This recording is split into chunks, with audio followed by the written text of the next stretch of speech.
Yonda pravisya mama vachamimam prasuktam sanjeevayati akhilashakti-dharasudhamna anyamscha hastacharana-sravanatvagadin pranannamo bhagavate purushaya tubhyam. Om Guru Brahma, Guru Vishnu, Guru Devo Maheshwara, Guru Sakshat Param Brahma, Tasmai Sri Gurave Namaha. Today is a very auspicious day which reminds us of a very unique characteristic of Vedantic tradition of which we are now a part. Those of you who have read Swami Vivekananda's life and his works may remember that after spending nearly 4 years in the United States, after the Chicago Parliament of Religion, Swamiji traveled in many places, in many parts of this country, and then returned to India in 1897, and he landed in Colombo, Ceylon as it was known in those days, but today it's known as the Sri Lanka. Now, he landed there on 15th January, and next day, on 16th January in the evening, Swamiji gave a very memorable talk in the Floral Hall in Colombo. In responding to the grand welcome that he was accorded, Swamiji makes a very classic statement in his speech, which in a way summarizes the significance and relevance of Guru Purnima. Swamiji makes a statement: if Manu returned to India today, he won't be bewildered, he won't find himself in a strange land. This is the sentence. Now, Manu was an ancient lawgiver who may have lived around 2000 BC. That means roughly 4,000 years back. And Swamiji made this statement in 1897, January 16th. Swamiji says, the ancient sage, the ancient lawgiver Manu returned to India in 1897. He won't find himself in a strange land. What is the significance? What Swamiji meant was, later on, in an informal conversation, he makes this point clear. The long Vedic or Vedantic tradition,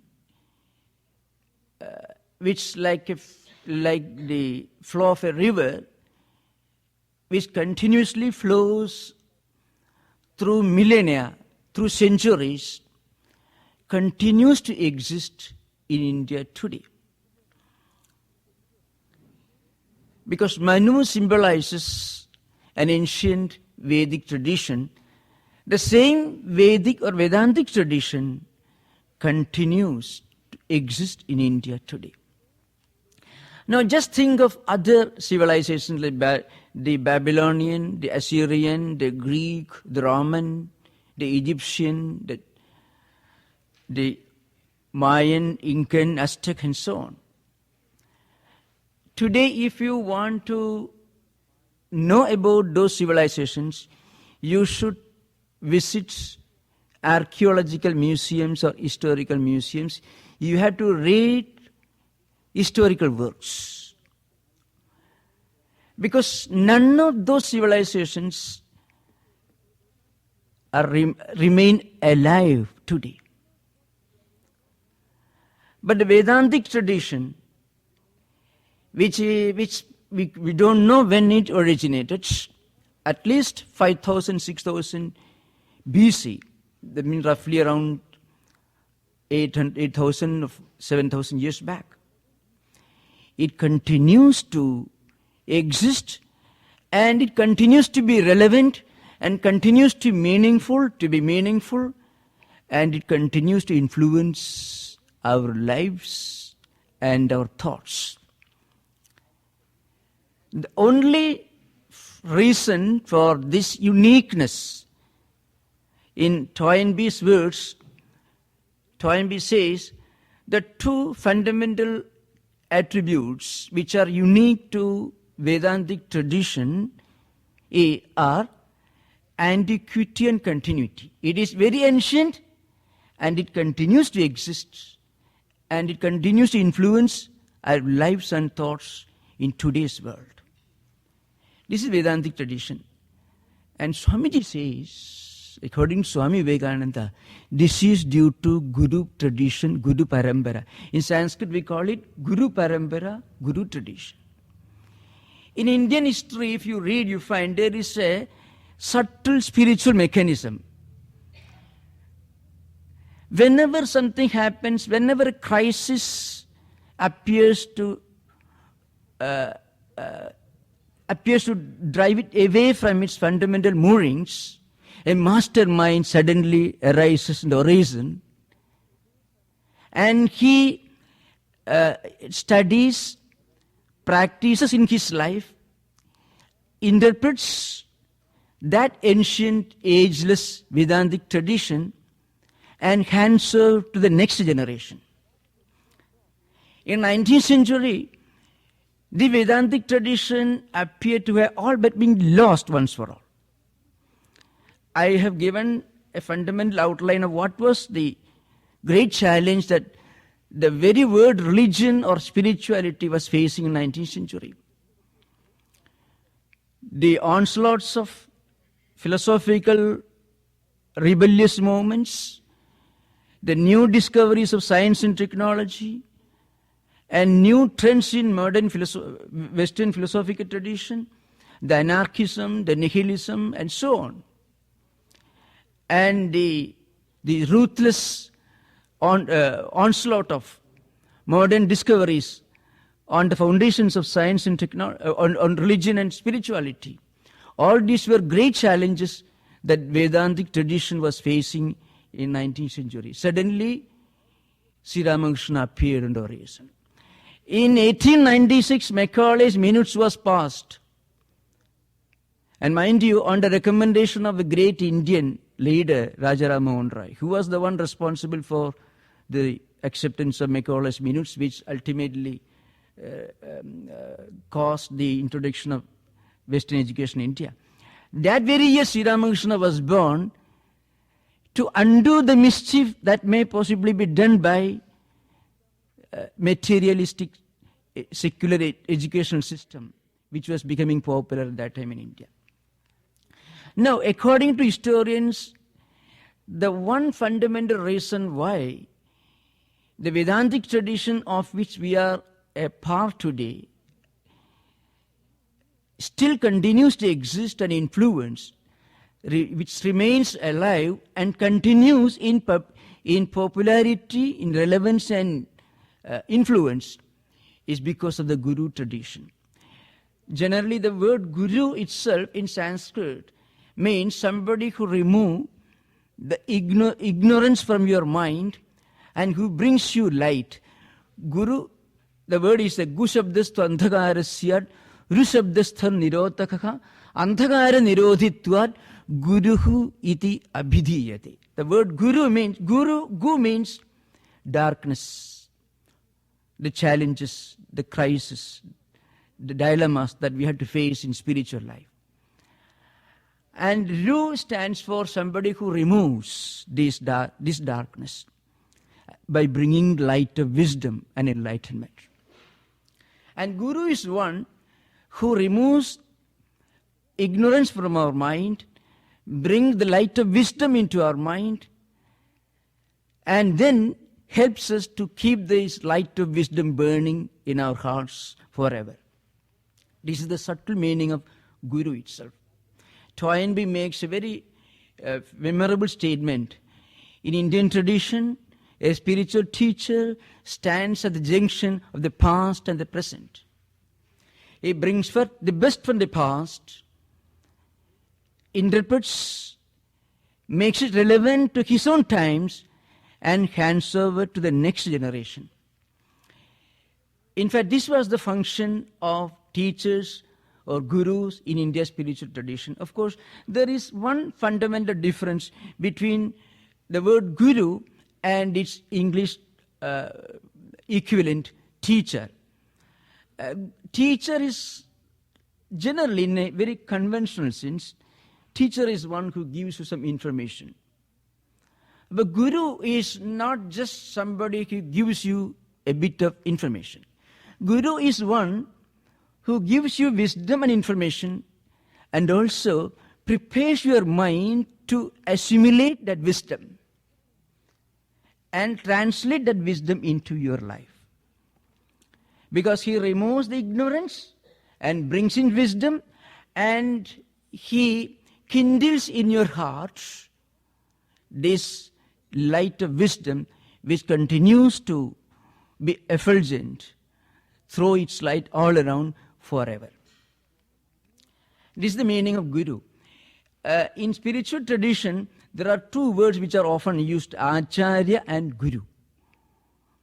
Acharya is somebody who, Guru in a macro form, in a cosmic form is Acharya. And Acharya in a micro form, in individual form is Guru, roughly speaking. Acharya is one who interprets the ancient wisdom and then gives it a new relevance and meaning and teaches whole generations, whole nations, and continues to influence people for centuries and centuries. Guru, on the other hand, is somebody who guides you by your hand from wrong path to the right path by removing the darkness of ignorance. Now, this is the relevance of Guru tradition in Vedanta.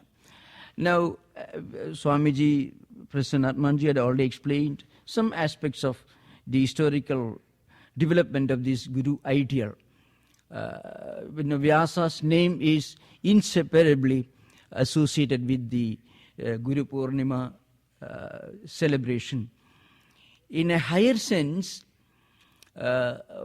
Vedantins believe that it is God himself who plays the role of Guru.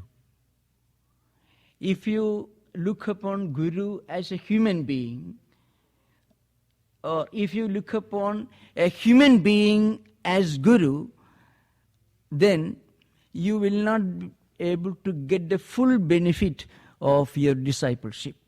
This is the view of great sages like the author of Bhrigu Samhita and others. Sri Ramakrishna in one context says, you should look upon your Guru as God himself. But remember, it is based on a higher belief. And the higher belief is God is the only true Guru. Because God is the source of the wisdom which flows to you through the channel, through the medium of your Guru. So if somebody believes that God is the only teacher, supreme teacher, and God is the source of all wisdom and knowledge which flows through you, through your Guru, through the medium of your teacher, then your teacher becomes an effective vehicle, a channel through which the power and glory of God himself flows towards you. And that takes you to higher and higher levels of wisdom and enlightenment.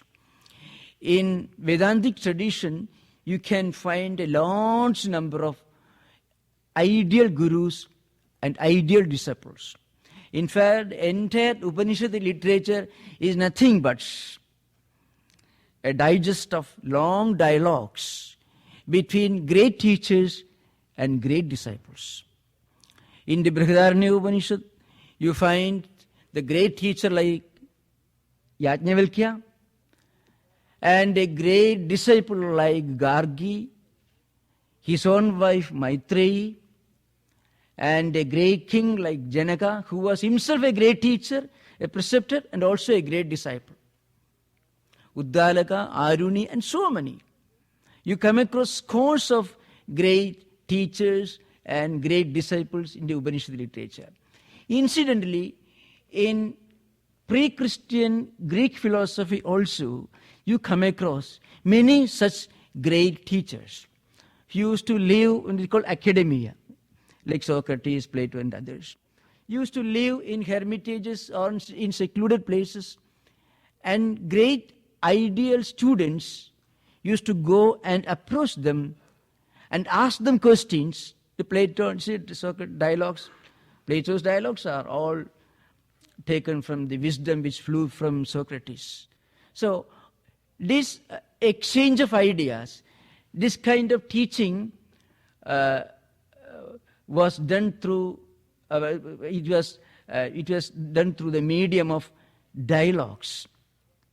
Questions put by students and asked by teachers.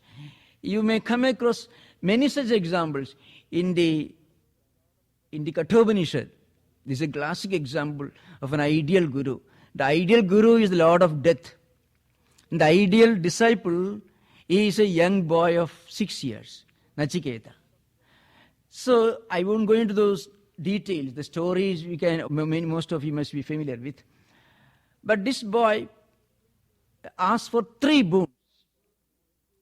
First he asks, boon, well, I left my home and came here to see you without my father's permission. So if I go home, he may be angry with me. He may scold me. Please let my father be happy with me. Please save me from that problem. It's a very simple problem. Any child will ask those questions. This is, according to interpreters, it represents the first stage in the evolution of human aspirations. Because your first need is to solve the immediate problems. If you have got a job, you want security. If you are a student, you want to good marks, good grades. So Nachiketa asked the question, say, I came here to see you without my father's permission. Shanta Sankalpa Sumana Yadhasyar Vidam Manyur Gautamoma Abhimurtyo Tot Prasishtamma Abhivade Prasida Edatrayanam Prathamam Varam Prane. I am asking you 3 boons. My first boon is, if I go home, my father should speak very pleasantly with me, should not get angry with me. But Nachiketa was a brilliant boy. See an ideal disciple, an ideal teacher, how they interact.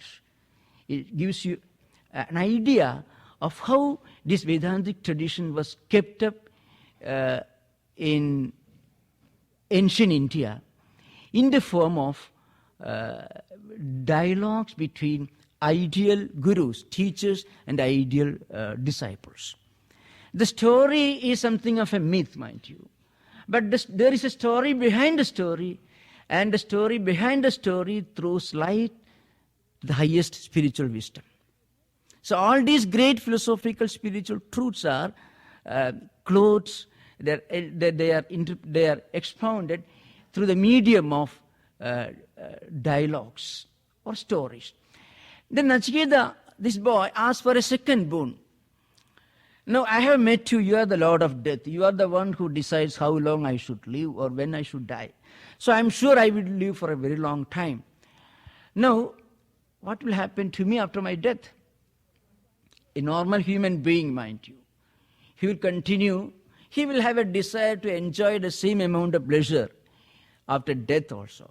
In this life you are very happy, you have plenty of money. Now it will come to an end when I die. So when I go to some other world after death, what will be my fate? So he asked, please give me the boon that will enable me to enjoy comforts even in heaven. So Sattvam Agnim Swargam Adhesha Mrityu Prabruhidam Saddadhanaya Mahyam Surgaloka Amrudatvam Bhajante Edatrayanam Dutiyam Varam Prane. My second boon is this. You should teach me that religious ritual which will enable me to go to heaven. Because there gods live for a very long time. So I want to enjoy the heavenly comforts. And well, this ideal teacher, he was a very liberal, broad-minded man when it comes to secular material prosperity or benefits. When Nachiketa asked for the third boon, then this great teacher Yama wanted to prove that wanted to test and see that this boy actually deserves to learn the supreme wisdom. Nachiketa asked for the third boon. Yeyam prete vijigitsa manushi asti tege na ayam asti di chaiki. Edad vidya manusishtastoyaham varana mesha varastrutiya. This boy asked the question, now, what happens to me after death? He wanted to know the mystery of death. Now, if you can understand the true meaning of death, you can understand the true relevance of life. Because life is nothing but a preparation for meeting death as a creative crisis, not as something to be afraid of, but something that you have the courage to welcome with a smile on your face. So Nachiketa asked for the third boon. Some people say, after death, everything is over. It is the end of the journey. And according to some other people, something continues to exist after death. Please teach me the supreme wisdom. That means Nachiketa was asking to be instructed on the mystery of death, and which actually is nothing but a mystery of life as well. Because if you know the perishable nature of your body, that will help you to know the imperishable nature of something beyond the body. So Yama, in response to this third request, teaches Nachiketa the supreme wisdom, which in later centuries have come to us through great preceptors and gurus and acharyas and teachers like Sri Krishna, Shankaracharya, Sri Ramakrishna, Swami Vivekananda, and so on. So this is how the great Vedantic tradition, which we don't know when originated, several thousands of years before the Babylon, the Assyria, or the Egypt ever came to know, ever got the light of civilization, mind you. This Vedantic civilization had reached the zenith of its evolution long before the beginning of Babylon, Assyria, Greece, Rome, or Egypt. And it continues to exist today. Today, if you want to know anything about, as I said earlier, how the Egyptians managed to construct these huge pyramids, Ramses II, nobody knows. Much of it still remains a mystery, at least till recent times. And how much do we know about the ancient spiritual wisdom of the Mayas, Incans? We don't know. Of course, we know what little we can learn from historical books or from archaeological museums, but not much. The Vedantic tradition, this supreme spiritual wisdom, which we don't know when it started, but which has reached the zenith of its evolution and development, and which is supposed to be one of the most ancient cultural and spiritual heritage, continues to exist in our own times. It was this Vedantic wisdom which Swamiji brought in 1893 to America, and which Swamiji brought Ravai to Bay Area. And when Swamiji brought as an ideal guru, an ideal teacher of our own times, when Swamiji brought this light of Vedantic wisdom, in the 19th century, the later half of the last decade of 19th century, even Unitarian churches, Universalist churches, people who didn't know anything about the Vedantic heritage opened their doors and windows and welcomed Swami Vivekananda. And that Vedantic wisdom is today influencing the land of the United States, the land of liberty and equality. It's all because of this subtle spiritual mechanism which is part of Vedantic heritage. This Vedantic tradition is handed over from generation to generations of teachers and their disciples and their disciples. There are 2-3 famous Guru Parampara Stotras, we call hymns, which expound the lineage of Guru Parampara, of the succession of teachers. The Upanishads and Vedas and Puranas contain different descriptions of different lines of teachers and disciples. According to one, Sadasiva Samarambham Shankaracharya Madhyamam Asmadacharya Paryantam Vande Guru Paramparam. This is perhaps the briefest and most oft-quoted verse which gives you an idea of the long succession of teachers and disciples, gurus and sishyas in Vedantic tradition. Sadasiva Samarambham. Sadasiva, you can say, the supreme reality, God. So it began with God, and God is beginningless. So we don't know when this Vedantic tradition had its origin. It means it never originated because there was never a time when it did not exist. And because it never originated, it didn't have its origin in the spectrum of time, in the canvas of time. So it will be eternal. So it is associated with the supreme reality, Brahman or God himself. And then at the middle of this Guru Parampara, the middle of this succession of teachers, appears Shankaracharya. Shankaracharya Madhyamam. He stands in the middle. Because he was the one who interpreted Vedic literature, Upanishad literature, in the light of this Vedantic spiritual philosophy, writing the supreme commentaries to the Upanishads.